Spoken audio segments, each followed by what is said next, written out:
અમરેલીની વાત કરીએ તો અમરેલી જિલ્લાના ધારીગીર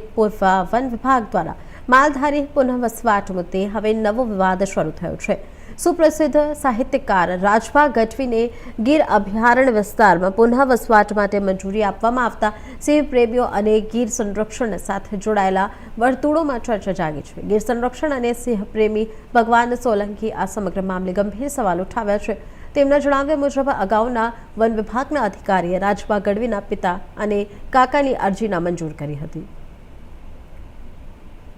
મારું નામ Bhagwanbhai Solanki, chairman go green foundation. આજે ચોક્કસથી ગુજરાતના ખ્યાતનામ સાહિત્યકાર એટલે રાજભા ગઢવી જેઓએ 2023માં ગીર પૂર્વ વિભાગના ડીસીએફ પાસે આ પ્રકારની ત્યાંના નેસમાં ફરી ઝૂંપડા બાંધી અને પોતાના માલઢોર સાથે રહેવા માટેની પરવાનગી માંગેલી હતી કે એ સમયે ત્યાંના ડીસીએફએ ચોક્કસ કારણો કે જે વ્યાજબી કારણોસર 2023માં એ ઝૂંપડા બાંધવા માટે અભિપ્રાય નકાર્યો હતો। જ્યારે વર્તમાનમાં 2026માં વર્તમાનના ગીર પૂર્વના ડીસીએફ દ્વારા આ જ પ્રકારે તેમને લીલા પાણી નેસમાં પોતાના ઝૂંપડા બાંધી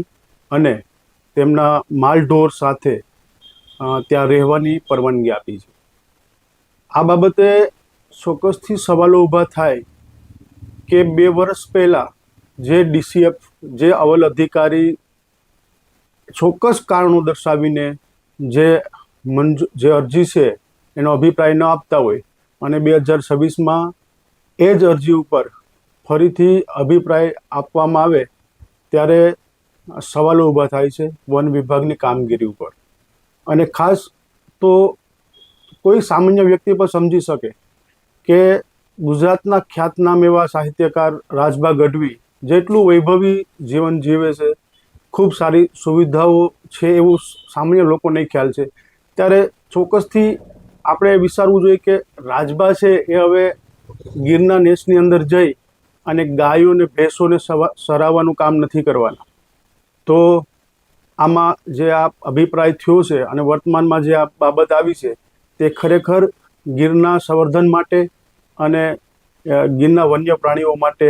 ખૂબ દુઃખદ છે। આ મુજબ પરમિશનો મળતી રહેશે તો આવનાર સમયની અંદર ગીરની અંદર ફરીથી ઘણા બધા પ્રશ્નો ઉપસ્થિત થશે। એટલે જે હાલમાં ગીર પૂર્વના અધિકારી દ્વારા જે અભિપ્રાય આપવામાં આવ્યો છે તે બાબતે અવલ અધિકારીઓએ વિચારવું જોઈએ અને આ બાબતે અમારી માંગણી છે કે આ પ્રકારની મંજૂરીઓ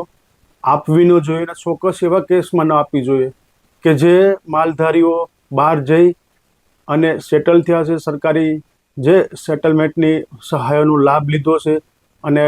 બહાર જઈ અન્યત્ર જઈ અને પોતે સુખ સુવિધાઓથી અને પોતાના બીજા અન્ય બિઝનેસની અંદર આગળ વધ્યા છે તેવા વ્યક્તિઓને તો આ બાબતે ખાસથી અધિકારીઓએ આ બાબતની